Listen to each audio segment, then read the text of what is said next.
सुनिए ई रउआ कहतनी कि हम तार गईनी हो कि सुनर बर पैनी हो ए जख्म भैया कि अपना निशा के प्यार में संवार गईनी हो कि ये खुशी रहे लगावा कि ये खुशी रहे लगावा दे सखी पियावा दुलारे हाय हाय रे सखी पियावा दुलारे हाय हाय रे सखी पियावा दुलारे हाय हाय रे हम तो तार गईनी हो सुनर बर पैनी हो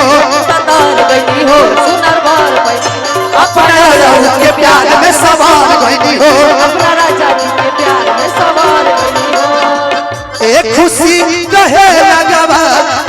एक खुशी रहे लगावा कि हमर पियावा दुलारे हाय हाय रे हमर लवर दुलारे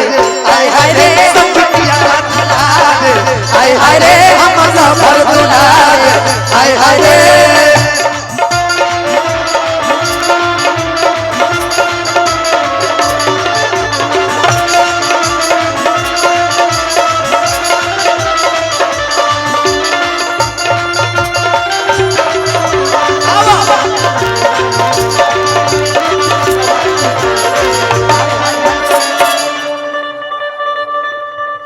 ऐसन पति मिले मुश्किल से ऐसन पति मिले मुश्किल से दिले प्यार बड़ी मुश्किल से ऐसन पति मिले मुश्किल से दिले ऐसन पति मिले मुश्किल से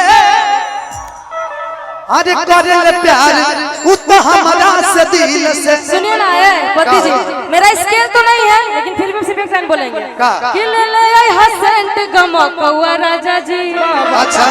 अरे ले ले आई हसेंट गमो कौआ राजा जी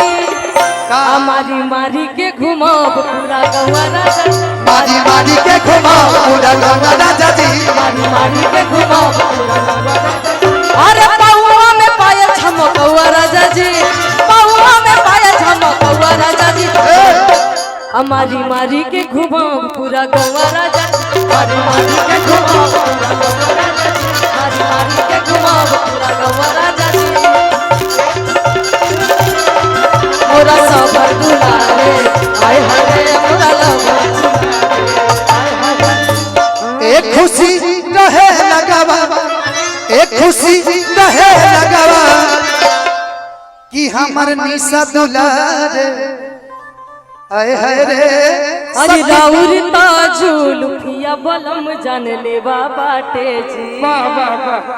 कि बोलिया तो मिठाई पचमे वाला के जी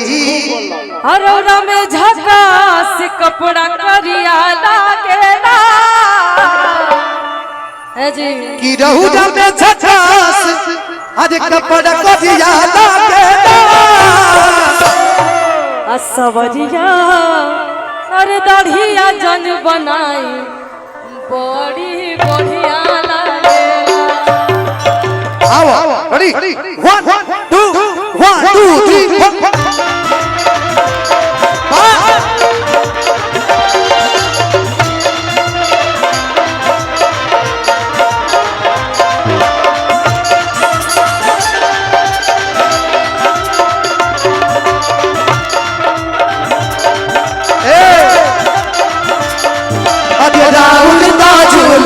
बलम जन लेवा बाटे जी बोलिया तो मिठाई पचमे वाला के जी राउर ताजुल किया बलम जन लेवा बाटे जी बोलिया तो मिठाई पचमे बाटे जी अजय दाऊद ताजुल किया बलम जन लेवा बाटे जी बोलिया तो मिठाई पचमे वाला के जी रौरा में झकास कपड़ा करिया लागे ना रौरा में झकास